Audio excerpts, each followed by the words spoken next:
Hello, and welcome to another episode of Be a Leader podcast, where we talk about current events in sports, military, and business through the lens of leadership. And before we talk about today's episode, I just want to give a huge shout out, congratulations to Fernando Mendoza, who won the Heisman Trophy for Indiana University. First one ever for their school. And the reason why I want to shout out, because my wife says he's my twin. All right, so he's white looking Hispanic. He played football. His faith is important to him. He's in business school. I went to business school. He's getting into finance like I was. He stares at the camera like I do in interviews, still working on that. So a lot of things that are very similar. At the time, he's only the third Hispanic ever to win the Heisman. So congratulations to you and good luck in the college football playoffs. So today's topic is a little heavy, and it is the sad story coming out of Ann Arbor, Michigan, about Sherrone Moore at the University of Michigan. So if you remember, I went to Michigan. I was part of the basketball team as a student manager, head manager my senior year, and obviously I keep in touch and watch Michigan football. So let's talk about what happened here with Sherrone Moore and what we can learn from it. So he joined the program in 2018 as a positions coach. He was part of the national championship team in 2023 as offensive coordinator. And then after Coach Harbaugh left the NFL, Sherrone Moore was promoted to head coach. So 2024 was his first year. By the end of that year, he had already beaten Ohio State twice as a head coach. And then this year, in the fall, there was an investigation that opened up about an inappropriate relationship with a staff member. And then December 10th, 2025, just a few days ago, everything blew up because the staff member that was in this confessed. Within hours, they had fired Sherrone Moore. And then a few hours later, he broke into her house and threatened to kill himself with a knife and was in police custody. So in the morning, head coach of Michigan football program, midday, later that day, fired, and by the nighttime, he was in jail. This was unraveling. It was all over the place. The amount of messages I got that night, the amount of rumors going online, it was crazy. Just the world was upside down in one day within the sports world. So we're not going to try to we're not here to convict anyone. We're here to learn about leadership. What can we learn from this episode of Sherrone Moore? It's very sad news. I haven't heard any rivals that are happy about this situation. It's very sad news. But what can we learn? So I think the first question when I think about this is, how did Sherrone Moore let this happen? And the answer is, we are our habits. We're not what we say. We're not what we're motivated to do. We're not our talent. We are the things that we do. And the things that we do are our habits. And this was one of his habits. Okay. The allegations say this affair had been going on for 2 years. Sherrone Moore has been married since 2025, and he has 3 daughters with his wife. And this relationship with this woman, the staffer, went from 2022 to 2024, about 2 years. Sherrone Moore gets promoted from offensive coordinator to head coach. And then he promotes her as his executive assistant and promotes her substantially in compensation. So even though the relationship, whatever it was, ended, the relationship with her did not end. He promoted her, got her closer. It didn't disappear. We are our habits. And I see this challenge between players becoming coaches. I've been in college sports for many years. Many players become coaches, and it can be very hard for a player to stop thinking like a player and start thinking like a coach. And I've given criticism to Sherrone Moore during this past football season that he kept acting like a player. He kept coaching like a player. He hadn't really become a coach. The other challenge I see with players is many players, again, in my experience, are players on the field, on the court, and they're players off. They play their games with other people. And I don't know Sherrone Moore. I know people that know him, that work with him, that have worked with him. But it may be that he was a player on the field and off the field when he was younger. But it's clear that he has been a player as a coach on the field and off the field as well. Being a leader means leading games, not playing games on the side, but leading his team in games. And this is the hard truth when it comes to habits. One, as I mentioned, we are our habits. But habits are hard to stop. Habits are hard to stop when we're winning. Habits are hard to stop as we get promoted and move up. because what's been working, we continue to do. The higher you go, the harder they are to break. So we don't rise to our level of talent, we fall to our level of habits. So that's why teams have practices, to build up the habits to make better ones. Okay, it's who we are. So that's the first thing I want to cover. Let's go next step. What was really going on with Sherrone Moore? What's the real challenge Sherrone Moore was having? Most issues start at home. Before I left McKinsey & Company, I remember the statistic within executive coaching, 85% of all issues that are challenged and coached on in executive coaching start at home. And here, it's clear that it started at home. There were reports that he was having issues with his wife. Something was going on with the relationship because he needed something else from someone else outside. Something was missing for him. And when we think about relationships, honesty is the foundation of every relationship. I mean, he wasn't honest with his wife. He wasn't honest with the woman. He wasn't honest with his players. He wasn't honest with the university because he denied this. And the biggest part was he wasn't honest to himself. That he wasn't living within his values or what the team values were or what he wanted to be. He wasn't honest with himself. You can't lead with integrity publicly if you can't lead with integrity privately. And this was a challenge that he was having. Home is where character is built, where integrity is built, where your values are started, and then you go out. That's why so many issues start at home. Okay? That's where honesty is built, or in this case, dishonesty. So I have a question for you. Just take a pause in this podcast. Where is an area in your home life that you are being dishonest about that's impacting everything else you do outside of it? There's probably at least one thing that you can think of right now in this moment.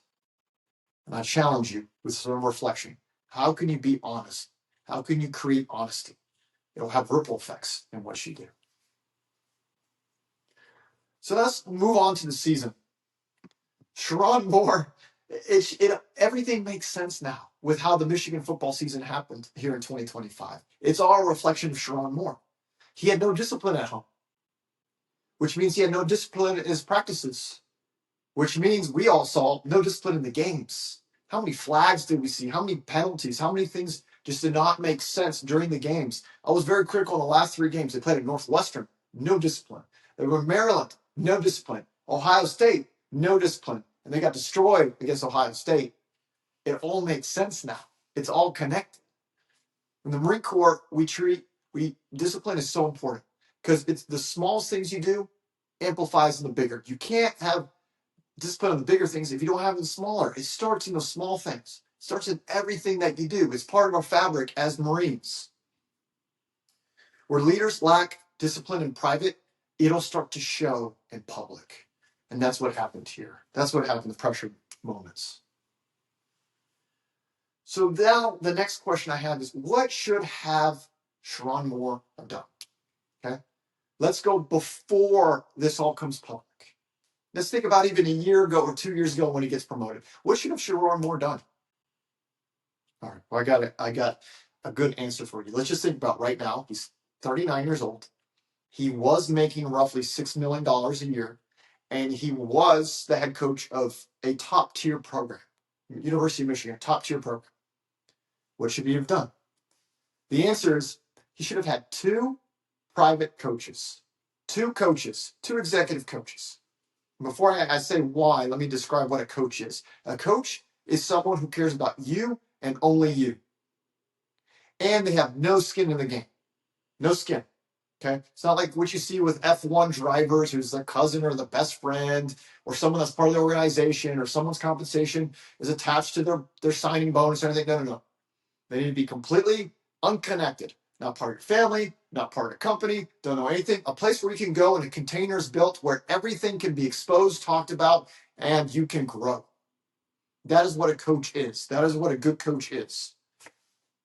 So why should he have had 2? He should have two coaches for two different areas that he needed. He needed growth as a coach, growth as performance, and someone that can help him with his blind spots. Okay. When we talk about growth and performance, how to handle pressure better, how to make better decisions, how to coach his team better, should have had a coach specifically on how to be a better head coach in college football. And the other one specifically for his blind spots. Where's areas of accountability that he's missing? The discipline, the honesty. He could have had, if he had a coach that he trusted, that built that container, he could have told him all of this was going on. And the coach could have helped him grow in this and avoid all these issues. I think at the end of the day, he was making $6 million a year. If I was him, I would have spent half of that. I would have spent $3 million in coaches. And you can call me crazy, but here's the thing. With that coaching, it would have helped him keep his job and continue to get better and winning. And as that happens, he'll continue to get paid. He'll continue to win. He was making an extra $500,000 a year added to his compensation year after year after year. Yes, spend half of that. Become great. That's what the others do. You look at sports. We'll get to sports here in a second, but think about if you have an issue with your body, you go to a doctor. If you have issues with your finances, you go to a financial advisor. If you're having issues emotionally, you go to a therapist. If you're missing skills, you go to a trainer. If something's not feeling good spiritually, you can go to a spiritual director. But when it comes to leadership, we just figure it out. We just do it on our own. And that's where I go back to athletes. We're going to look at athletes, the top level. We look at Tom Brady, Rafael Nadal, Serena Williams. They have their team coach. They have the performance coach, nutrition coach, physical fitness coach, mental coach. They have the coaches. Look at top CEOs. They have multiple coaches, and they get new coaches regularly, so they keep growing. Okay? So coaching is part of the habit. We also look at the military. Generals, admirals, they have people that have moved on that are no longer part of the branches, no longer have skin in the game to help them grow. At the highest level, not having a coach is not independence, it's negligence, it's arrogance. Okay, it's a recipe for disaster. I don't know if Sherrone Moore had coaches, but based on what we're seeing, he didn't have coaches, or if he did, they weren't good ones. He needed some coaches to help him. Okay, the top is lonely, but you cannot go alone. So this is part of what I do, right? I have on-demand coaching programs. I have live group coaching where I coach people in a group. I do one-on-one and trusted advisory. This is the fruit, is helping them grow. I help clients see what they can't see so they can grow where they couldn't grow by themselves. That's the beauty of it. And we go back to the Michigan season. The Michigan football season is a reflection of Sherrone Moore. The team did not grow because he didn't grow. Okay, I see this with startups all the time. If you're a founder of a startup, the growth of your company depends on the growth of you as an individual. You want your startup to succeed, then you need to grow so that you can succeed. That's what happens with companies. They either grow or they die. And if they grow, there's two options if you're not growing. Either they get stuck with you or they move without you. They find someone else because the companies have to grow. Okay? And I'll say here, I'll say, I don't think Sherrone Moore was a hiring mistake because that's not the point. I think he deserved a shot based on what he did as an offensive coordinator. The point is he was not growing. And yes, you can say the university should have invested money in him, but really he should have invested money in himself. He should have spent the money himself, putting his skin in the game, trying to become better. That right there is growth. That's for leadership. That's self-leadership, saying, I need to grow. I got the job because I deserve the job, but to get there, I need growth. And that is what he should have done next. So that leads us to our takeaways here. I have 3 on my whiteboard here, as I usually do. 1, we are our habits. Okay, this was nothing new. I think that's the challenging here. The players felt betrayed, but really what it was is he was his habits. Just the break in transparency happened. We didn't realize all his habits. Okay, we are habits. What are your habits? Do you know your habits? Do you realize you are what you practice? We are habits. The second one, majorities of issues start at home. This started for him at home. Whether there's a lack of discipline, whether there's the lack of honesty, whether there's a lack of performance or growth. I ask you that question. What are somewhere that you're dishonest at home that's impacting your work right now or your life? Okay, so think about that. Majority of issues start at home. And the third one, coaching is the only shortcut to growth. Okay, you are going to grow through experience, and the more you challenge yourself, the more your growth is going to start to move up too. But the only way to shorten that growth time, to condense the time of growth, is through coaching. Because they can help you see things that you can't see, uncover your blind spots, push you in areas that you couldn't do by yourself. It's the only way to compress it. And that's why I have that third point there. So as I say that, I invite you, I have a free 1 hour workshop. It's called Become the Person Who Follows Through in 2026. If you want to be that person that follows through on the things that are important to you, I invite you to this workshop. You can see the details in the description.